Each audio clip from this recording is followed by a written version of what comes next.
I went to the game last night between Tottenham and Manchester United. What a match. A fantastic football match, right? Fantastic if you're a neutral. Yeah. I'm not sure that either Manchester United fans or Tottenham fans would have been watching that and felt comfortable at any time. In fact, it's some of the Tottenham fans that I was speaking to were saying that even at 3-0 up, they weren't entirely convinced that it was all finished. And they were right to think that.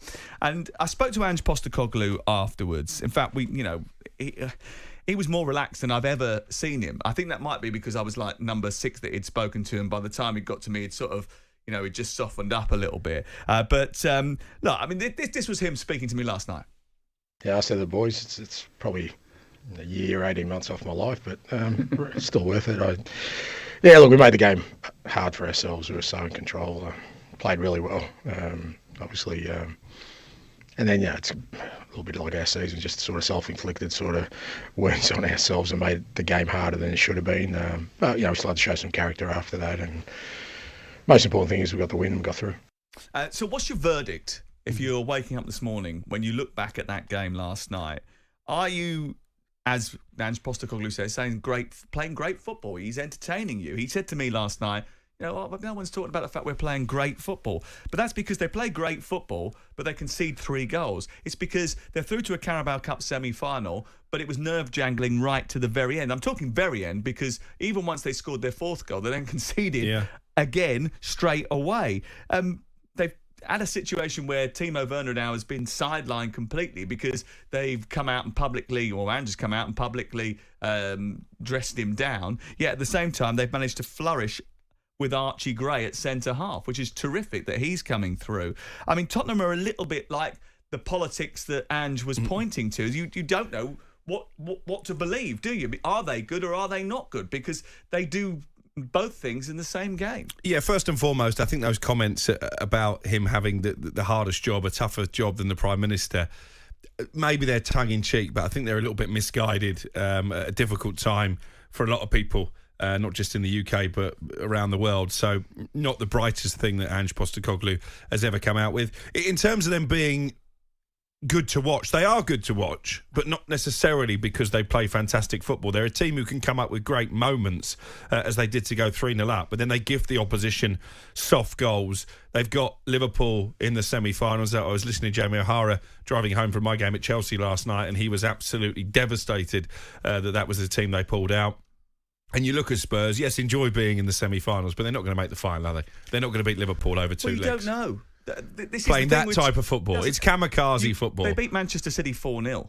Yeah, but what have Manchester City done in the last 11 games? But even so, it's kamikaze football. Game, they can beat anyone in a one-off game. You wouldn't bet against them in a one-off game. Well, if Bayern Deer wasn't chucking the ball in his own net last night, United probably win that game. That's an optimistic way of looking at it. I mean, Manchester United were pretty poor for 60 minutes. And still nearly took the game to penalties. Which is crazy. So that tells you as much about Spurs as it does about United. I'd like to hear from Kate this morning. Am I still salty? She changed her mind on Ange Postecoglou? She couldn't deal with you 2 weeks ago. We had her on when she might be able to deal with me this morning, but it's chaos. And if they play like that against Liverpool on Sunday, they're going to get smashed. Chaos, right? Yeah, and 9 times out of 10, Liverpool will beat them at the weekend. But that one time, they might emerge with all 3 points. But what does that get you? Well, that's a good question, in terms of longevity. Right? Because if you speak to a large section of the Spurs fans, they're desperate to win a trophy.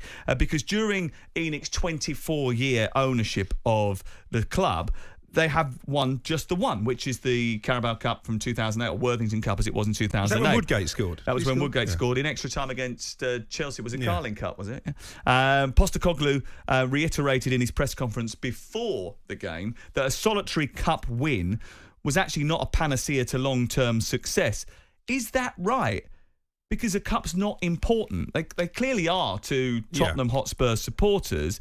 I mean, it's irrelevant because they're not going to win a cup. They're not going to win the cup. You don't know. They've won one before. It was 17 years ago, but it does happen. They're not going to win the cup. And also, the other thing is I can't work out whether he's saying that cups are irrelevant or they're irrelevant unless you then build on that and become league champions for 3 of the last 4 years. Because most clubs only dream of one trophy every now and again. It's not like Tottenham have a history of dominating the landscape. It's a fine line, isn't it? Because Eric Ten Hag obviously used the 2 cups that he won to suggest that Manchester United were making some kind of progress. When actually, if you look at their performances week in, week out, and the Premier League table at the end of last season, and when he was sacked this season, that would suggest actually they're going backwards. So I think sometimes a cup win can can mask what is actually happening. And if Tottenham did win the Cup, I still don't think it's a massive sign that they're progressing in terms of being challengers for the top four, certainly not challengers for the league title. But as I say, I just don't see it happening. I can't see how this style of football, if Liverpool name a strong team in the semi-finals, is going to get them to the final. And even if they do, if they come up against Arsenal, as appears likely, I think Arsenal are much better equipped to win the final than Spurs are. 03717223344. You can WhatsApp us on that same number. You can text us 81089. What are your views this morning? I need some help because I can't work it out. I can't work out if they're really good or really bad, Tottenham Hotspur. But also I can't work out where sort of the Spurs fans sit with it, because I know that this weekend for the Tottenham Hotspur game there is some protest plans. A peaceful protest staged against the owners ENIC and the chairman Daniel Levy on Sunday before the visit of Liverpool.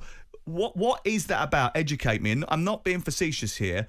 Are you still protesting? Because I'm trying to work out what it is that Daniel Levy doesn't do, because I think he's sort of tried to do everything and maybe none of it's worked.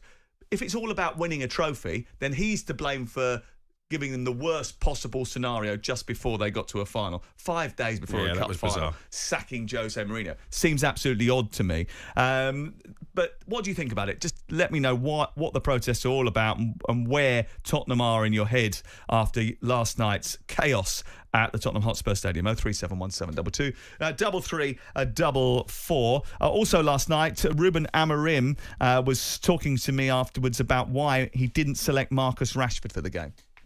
This is the same thing for every player. I have to choose, make a selection. If they give their best, then it's my decision. So Marcus stay in Carrington. He trained today, so he will focus on the next game like the other guys, and let's see what will be the selection for the next game. There's a way back in for this, presumably. Of course, he's a Manchester United player. We cannot afford to have a player like Marcus and put him aside. So we have also to push him because he's one of the oldest guys in the squad. So we count with every players. Let's see the next selection. Fans erected a banner for Rashford last night. I mean, and it doesn't speak for every fan. It speaks for the fans that put the banner up. It said, excuses, Terrar, Marcus, and then the postcode of the area from which those lads came from, M34 Danebank, which is just southeast Manchester, sort of west of Denton, south of Aldershot. What impact does that banner have, and what does that sound like from Ruben Amorim? I mean, he's obviously trying to protect the value of his player, because the fact is, by turning around and telling everybody he wants to leave and he's got so much, 2.5 years, 3 years on his contract still, he's sort of undermined the club's negotiating position. Yeah, I think Amorim's dealt with this situation brilliantly. When I spoke to him post-match at the Etihad, and he said that there was a way back for both Rashford and Garnacho. It's in their hands, not mine. I think that was the perfect riposte. And again, he's refused to get too drawn into reacting to Marcus's interview with the brilliant Henry Winter. And there, as you say, he's trying to protect the value of the player. He's not going to come out and say he's got no future, because that doesn't really help anybody. I've got to say, I think the interview that Marcus gave, as brilliant as it was for Henry to get it, I think it's the reaction of a petulant child, and in keeping with what we've seen from Marcus Rashford in the last 18 months, because at no stage has he taken accountability for the fact that he's been late for team meetings, the fact that he's gone out drinking in Belfast a couple of days before a game and lost his place for that. He's taken no accountability for the fact that his form has fallen off a cliff. And I agree with that banner, excuses. It's always somebody else's fault. And he can say he won't come out and disrespect the football club when he leaves. He's been disrespecting the fan base because he's not been applying himself correctly for a long time now. Jim White and Simon Jordan. Monday to Friday mornings from 10 on AM, on DAB, via the talkSPORT app and on your smart speaker. talkSPORT.